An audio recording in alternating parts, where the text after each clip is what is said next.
Hola, hola. Mi nombre es Rolando Ángel Alvarado, profesor del Instituto de Música de la Universidad de Alberto Hurtado, y quisiera agradecer a FLADEM Chile por este espacio para poder compartir algunas reflexiones en el marco de la celebración del Día de la Educación Musical. Me alegra saber que existen este tipo de espacios, sobre todo en este contexto que estamos viviendo actualmente, no solo en Chile, sino también en el mundo, y me alegra también que este tipo de formatos no solamente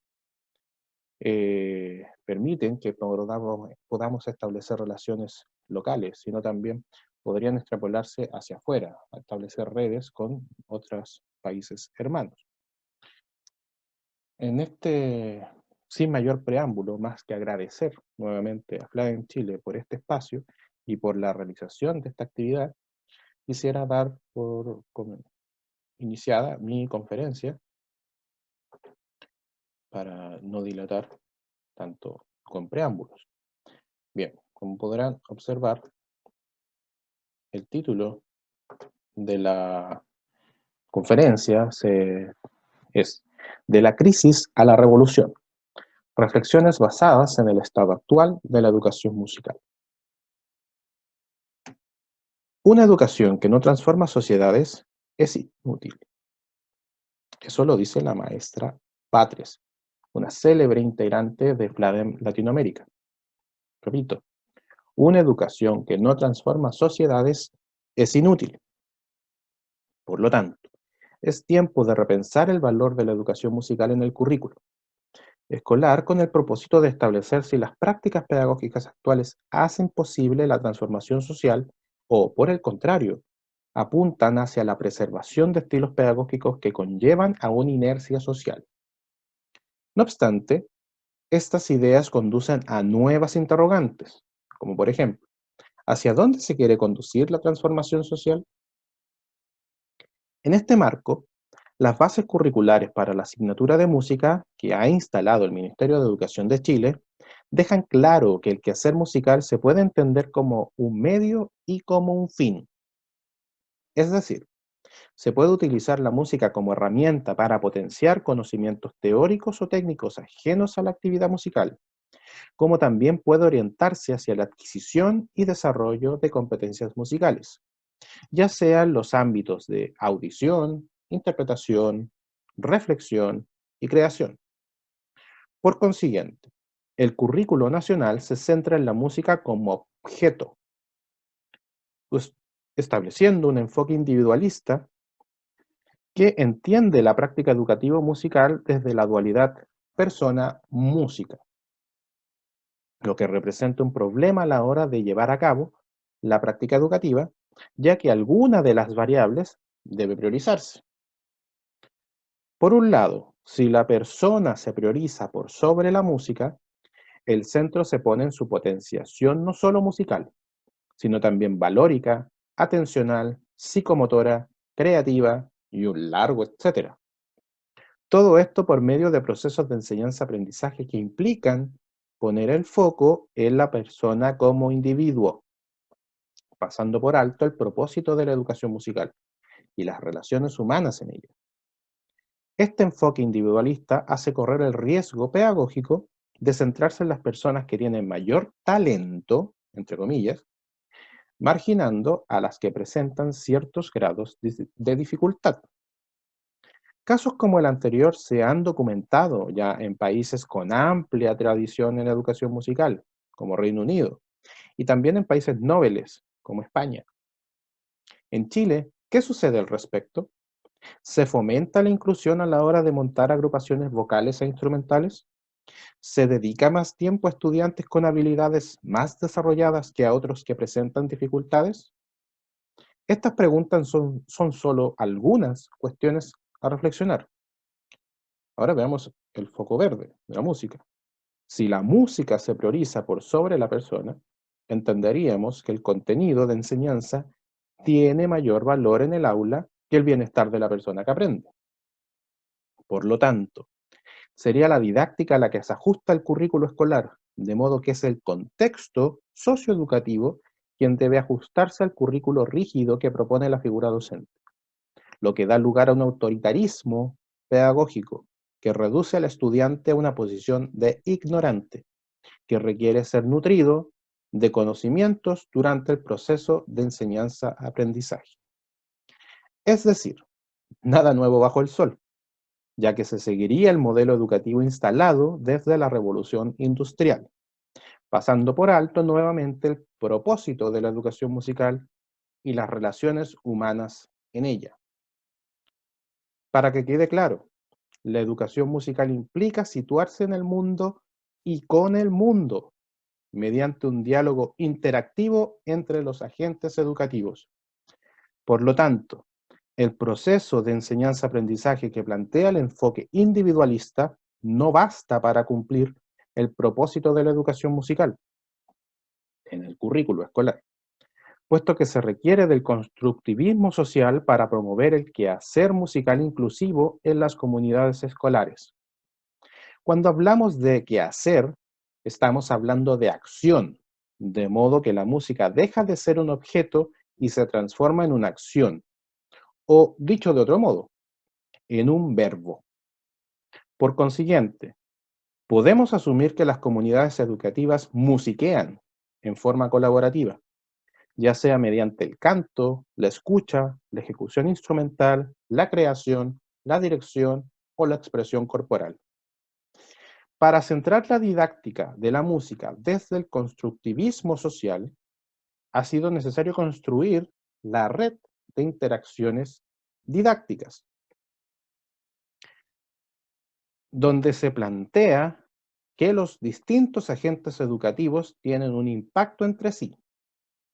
Por ejemplo, un estudiante establece una relación dialogante con sus pares y con la figura docente en las situaciones de aula, siendo dichas interacciones recíprocas.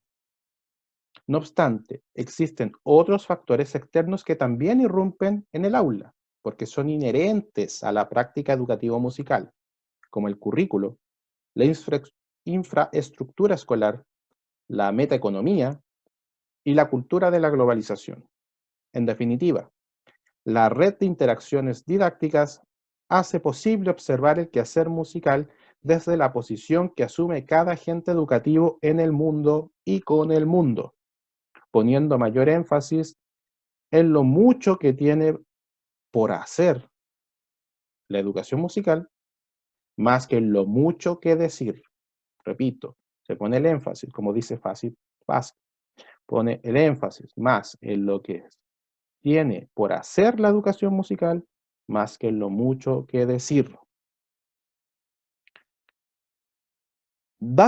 Todo lo anterior, la transformación social solo se podrá promover desde la educación musical si se adopta un enfoque sociomusical que apunte hacia el respeto de la dignidad humana, donde se valore el bagaje musical que los distintos agentes educativos asimilan e interiorizan tanto en la escuela como en otros contextos sociales.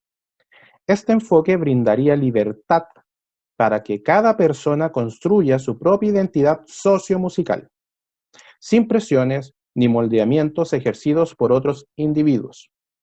Por lo tanto, el enfoque sociomusical permitiría incitar la transformación social en base a un espíritu socioafectivo e inclusivo, ya que las prácticas musicales se llevarían a cabo en el mundo y con el mundo, sin caer en obsesiones orientadas hacia los resultados de aprendizaje, la validez neurocientífica de las experiencias musicales y la herencia genética de las habilidades musicales.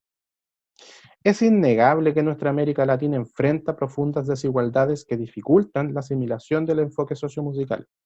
Más, es necesario ahondar en él para estrechar vínculos comunitarios, revalorar nuestro patrimonio local y superponer nuestros propios saberes al momento de confeccionar y poner en marcha un currículo, ya sea oficial u oculto.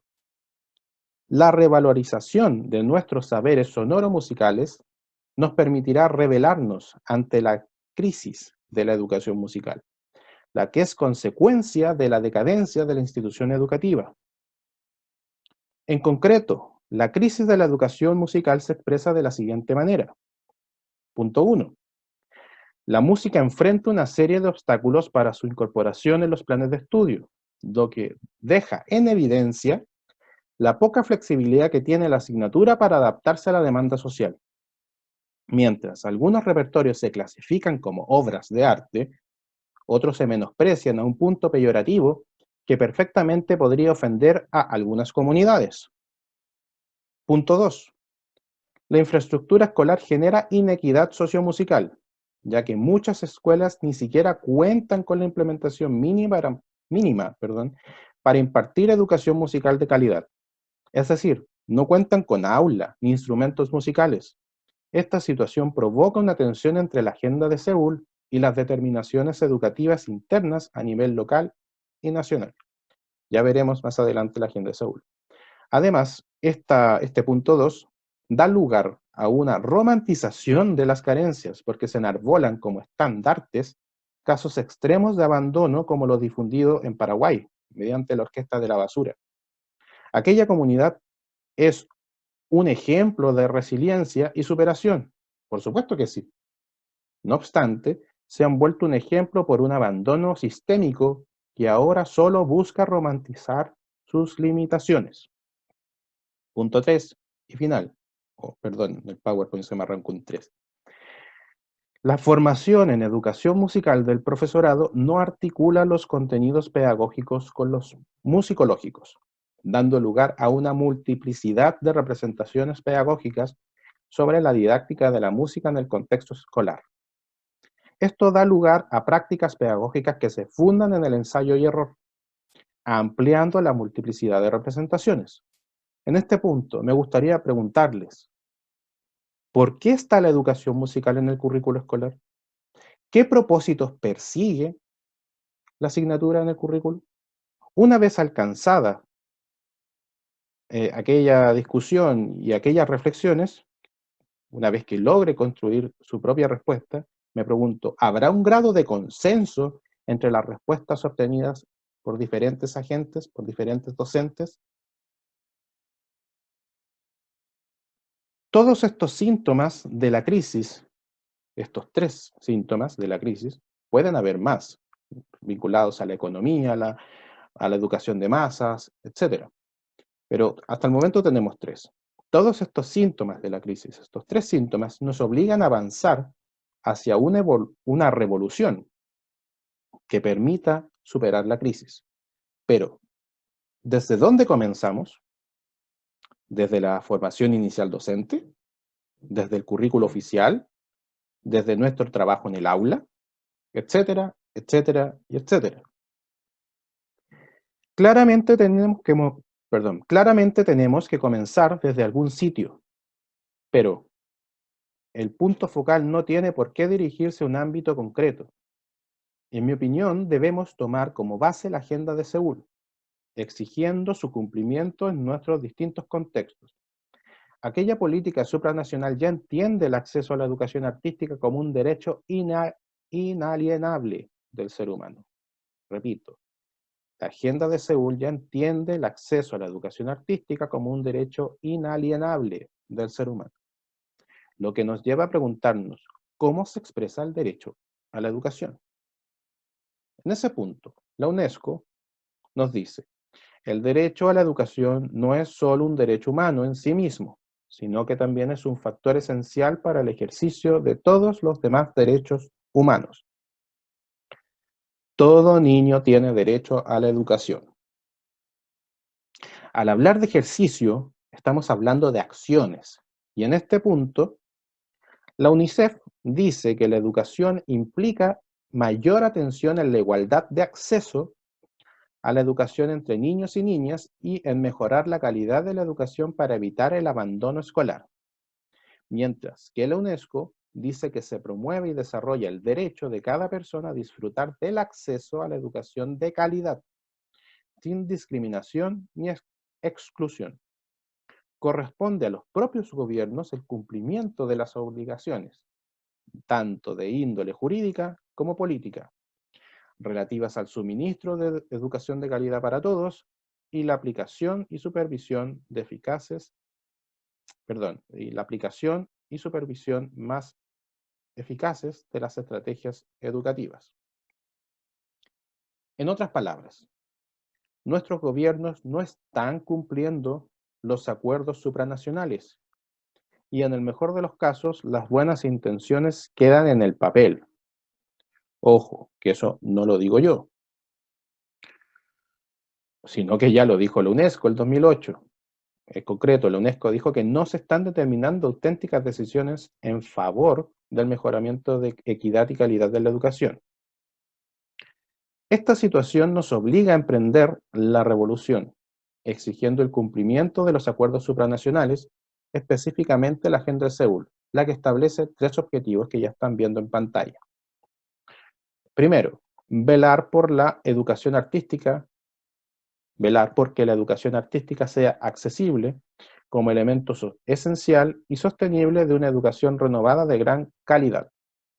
Actualmente tenemos escuelas sin aulas de música, al punto que las clases se imparten en patios, salones de comida, bibliotecas, etc. Muchas escuelas no cuentan con instrumentos y, en el caso que la escuela disponga de instrumentos, pero no de un aula, es el profesorado quien debe estar cargando instrumentos desde un salón a otro. Por consiguiente, no podemos aseverar que la educación musical se concibe como un elemento sostenible y de gran calidad.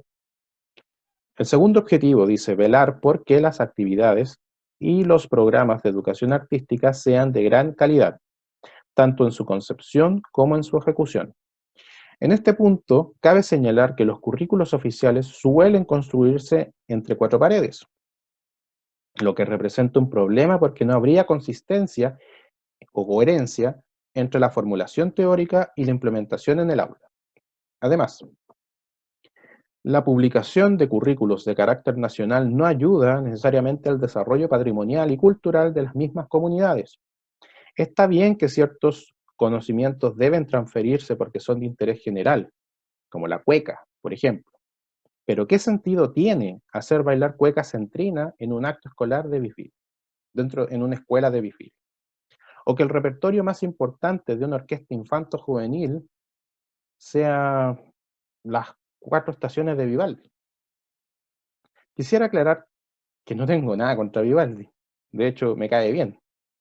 Mi punto es el contexto y su revalorización. Si existe una orquesta en Rapa Nui o Chiloé, qué lindo sería que las obras predominantes o el repertorio predominante sea de autores locales o de ritmos locales. Si se hará un acto escolar en Bisbiri en torno al patrimonio, qué lindo sería que se hiciera en base de laguitas o bandas caporales. Esta contextualización existía en Chile. De ejemplo tenemos los trabajos de Pedro Humberto Allende o Luis Atvis, por nombrar un par de exponentes. Con los años perdimos el rumbo en este sentido.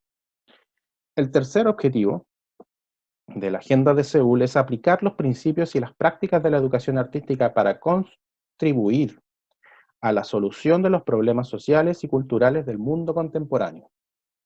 Este punto ya nos afecta directamente como docentes, puesto que somos quienes terminamos de diseñar el currículo en las aulas. Nuevamente, aparece el concepto de contextualización, porque nuestras prácticas tienen que ser útiles para superar problemas sociales y culturales de nuestros contextos.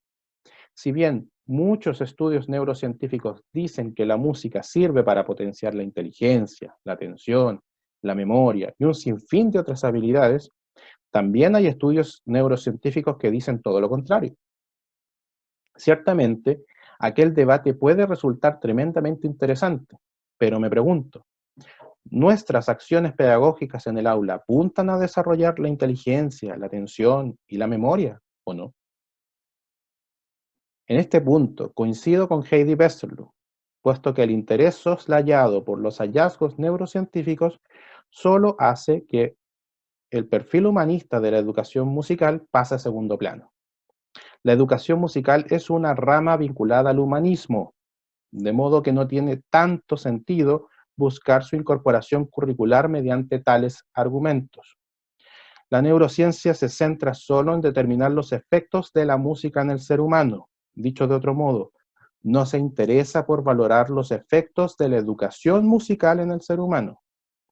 Por lo expuesto, debemos asimilar el enfoque sociomusical porque nos permitirá comprender la educación musical desde el humanismo, considerando las prácticas educativas musicales como instancias de socialización que facilitan la convivencia sobre la base de valores morales que establece la comunidad. En definitiva, la revolución debe surgir desde la colectividad. Solo el trabajo mancomunado hará posible alcanzar una educación musical de calidad a nivel nacional, tanto a nivel infraestructural como curricular. No obstante, debemos asumir compromisos personales que apunten a revalorar el patrimonio sonoro musical de nuestras comunidades, porque no basta con promover la adquisición y desarrollo de aprendizajes significativos, sino que también debemos dar lugar a los aprendizajes situados que permitan conectar al estudiantado con sus comunidades locales, regionales y nacionales. Esto último implica establecer lazos de empatía con el grupo de estudiantes, con el afán de comprender y atender sus necesidades personales, ya sea en marco de las preferencias musicales, la elección de instrumentos, los medios expresivos musicales, los vínculos musicales y emocionales, entre otras necesidades. En fin, si bien nos queda mucho por hablar, nos queda aún mucho por hacer. Agradeciendo vuestra atención, les invito a leer mis publicaciones disponibles en ResearchGate. Allí podrán ver el artículo de la crisis, la crisis de la educación musical como consecuencia de la decadencia de la institución educativa. También podrán encontrar los artículos referidos a la red de interacciones didácticas, específicamente los que tienen que ver con la arquitectura holística de la educación musical. Esos trabajos están en inglés, la pueden buscar como Holistic Architecture in Music Education, pero allí está disponible el material.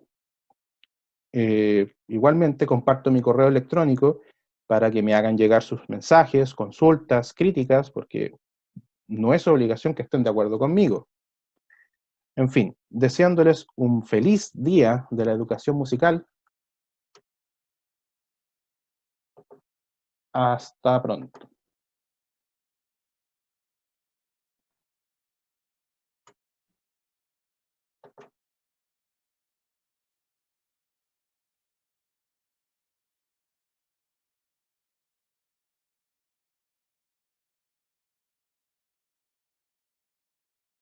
Con Rolando Ángel, quien es doctor en Ciencias Sociales y Humanidades. Tenemos el placer de que nos acompaña en esta celebración del Día de la Educación Musical y lo tenemos en vivo para responder algunas preguntas. Aprovechamos de saludar también a todas las secciones de FLADEM, tanto en Argentina, Perú, Bolivia, México, Venezuela, Colombia, que el año pasado estuvimos ahí. Así que un fuerte abrazo también a toda nuestra comunidad de FLADEM latinoamericana. Rolando Ángel, ¿cómo estás? Muy bien, gracias. Gracias por la invitación, gracias por la transmisión del video, Miguel. Mira, tenemos muchos comentarios acá en nuestras redes sociales, tanto en Facebook como en YouTube, agradeciendo y felicitando esta instancia, como no, feliz día de la educación musical para todos. Sin embargo, estamos viendo la posibilidad de responder algunas preguntas. Tenemos una. ¿Sí? ¿Sí? Te escucho.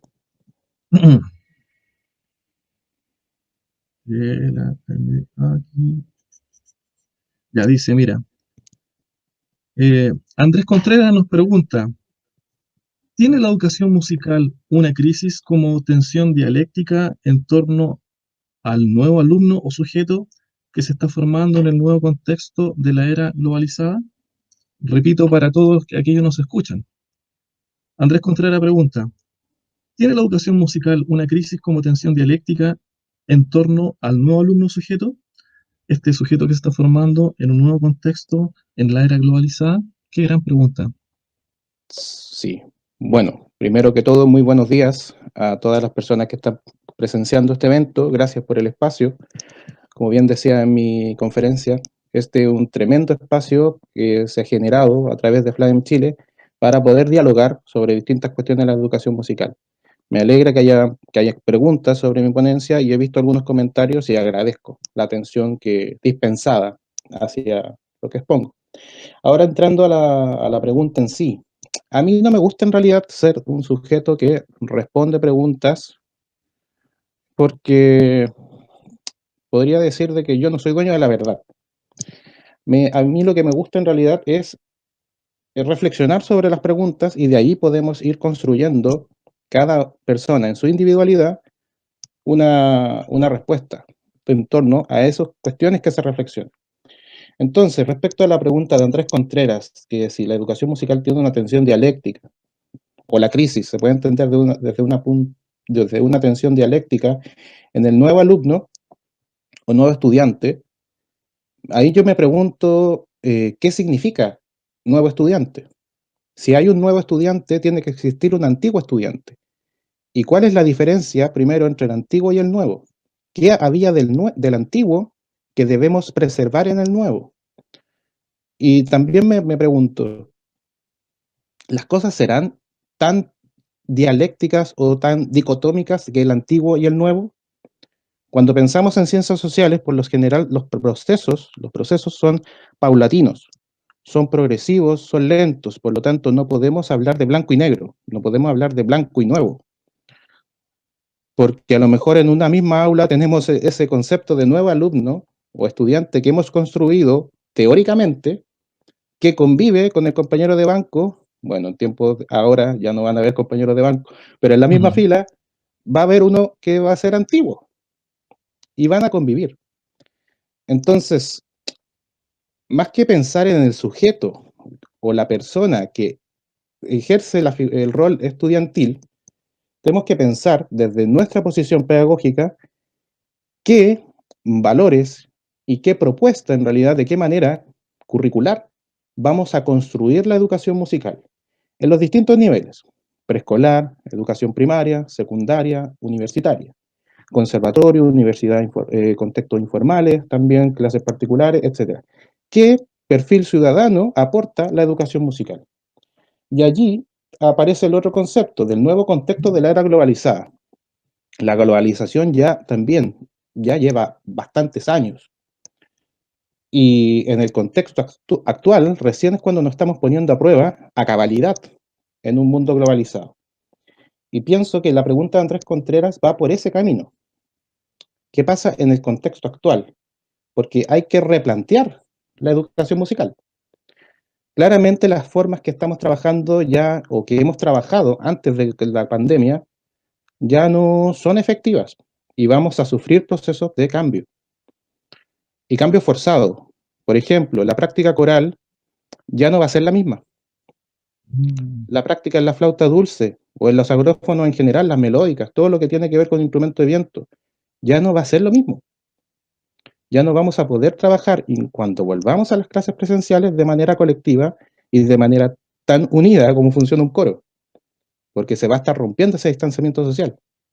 Y eso ya implica que tenemos que repensar y nos provoca una crisis. Entonces, más allá si la tensión es dialéctica o no, sí o sí vamos a tener que superar una tensión.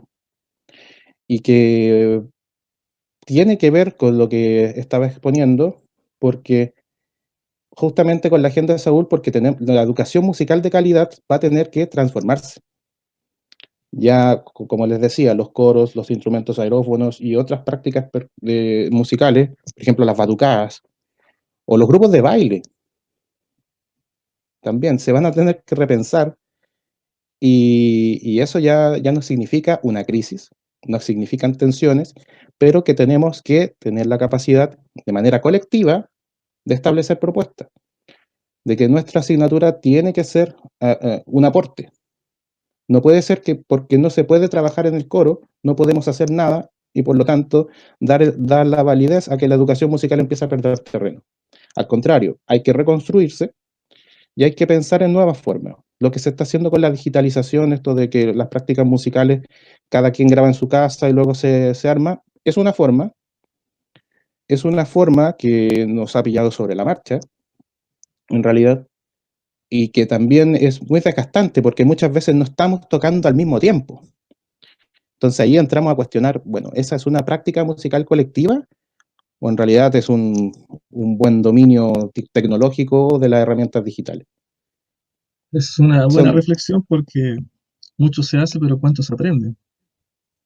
exacto, exacto. Entonces desde ese punto de vista tenemos que repensar nuestra asignatura y si va a ser desde la digitalización, como está haciendo ya este año en general, tenemos que, re- tenemos que rediseñar nuestras formas de trabajo. No podemos replicar la clase presencial a la clase digital, porque no es lo mismo, no es el mismo formato. Y este evento lo demuestra también, que las conferencias se fueron pregrabadas para no tener problemas que han tenido otros eventos, que a la mitad de la conferencia se cae la señal, se cae el internet, se corta y allí queda. Son cuestiones a considerar, que tenemos que rediseñar, tenemos que repensar, pero como el profesorado cuenta con los conocimientos musicales y cuenta con los conocimientos pedagógicos también, no debería tener mayor dificultad. Pero el foco, como digo en el video, está en el humanismo. En pensar la música para el desarrollo emocional, para el desarrollo socioafectivo. El hecho de que si logran leer o no leer una partitura, yo creo que ya pasa a segundo plano, pero esa es mi posición. La partitura es súper necesaria, aprender a leer música, es súper necesario, pero no es el único método, o no es el único medio que existe para escribir la música. Me refiero a la notación tradicional. Perfectamente podemos recurrir a la notación no tradicional o no convencional. ¿Y por qué no aprovechar esos otros recursos?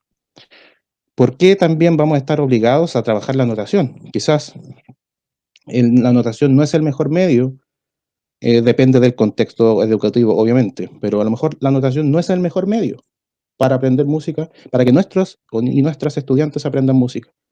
Entonces, allí hay que replantear. Hace poco salió un estudio de Sana Kivirjavi en Finlandia, que está en inglés, pero ella plantea de que no siempre la partitura es el mejor medio para aprender música, de que a veces hay que recurrir a otros lenguajes. Y como digo en el video también, ¿qué sentido tiene enseñar el canto al humano, canto a lo divino del humano por medio de una partitura? Como que no tendría mucha lógica. Pierde su esencia. Oye, y a propósito de lo que mencionaba la pregunta de Andrés Contreras, esto de la era globalizada, ahora estamos en la post posmodernidad, algunos hablaban de la posverdad que pasamos a propósito de qué es la verdad y qué es la mentira. Eh, ¿Cómo ves tú el escenario de esta era nueva, tecnológica, globalizada? Porque el desafío, como dices tú, también nos pide un poco sobre la marcha, pero ¿acaso así va a ser siempre? O sea, me hablas como si esto no volviera nunca más a ser colectivo. Todos tenemos la esperanza de que esto sea tal vez un cambio, pero, pero no definitivo, me refiero 100% online, ¿no? ¿Qué crees tú? ¿Para dónde va la cosa como desafío? Yo creo que este año por lo menos va a ser online, acá en el contexto chileno. Este año va a ser online. Y el 2021 va a ser progresivo, se va a pasar a lo presencial, vamos a volver a lo presencial, pero no de la misma manera que lo hacíamos el 2019. Nunca más. No puedo decir que nunca más, la verdad, ahí no sería tan categórico, pero yo creo que va a haber 1 o 2 años en que vamos a estar en una nueva normalidad, no me gusta ese concepto, pero en este momento es atingente, porque va a estar todavía el virus allí y se van a tomar las medidas de seguridad. Pero ya luego del 2023 ya debería estar todo como era el 2019, en lo que respecta a las prácticas musicales. No veo por qué vaya a cambiar ese panorama. Pero en el corto plazo y en el mediano sí se va a notar, ya sea de manera presencial o no. Eso, la primera parte de tu pregunta no me acuerdo. De la era globalizada, me Más la que acuerdo. como que estamos con modernidad y posverdad, eh, seremos libres en la medida que conocemos la verdad. Entonces hay un dilema en conocer, y sobre todo las nuevas generaciones, cuál es la fuente. Profesores también pueden caer en eso, a veces por falta de investigación, buscar la fuente primaria, pero más como desafío, no como fenómeno. Eso es lo que te decía, porque en el fondo, ¿qué le dirías tú? Y ya con esto vamos a continuar también otro programa.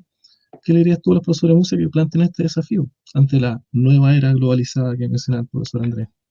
Claro, ante esta nueva era globalizada, la información la tenemos allí, la tenemos en los distintos repositorios universitarios, en las distintas revistas, libros, etcétera.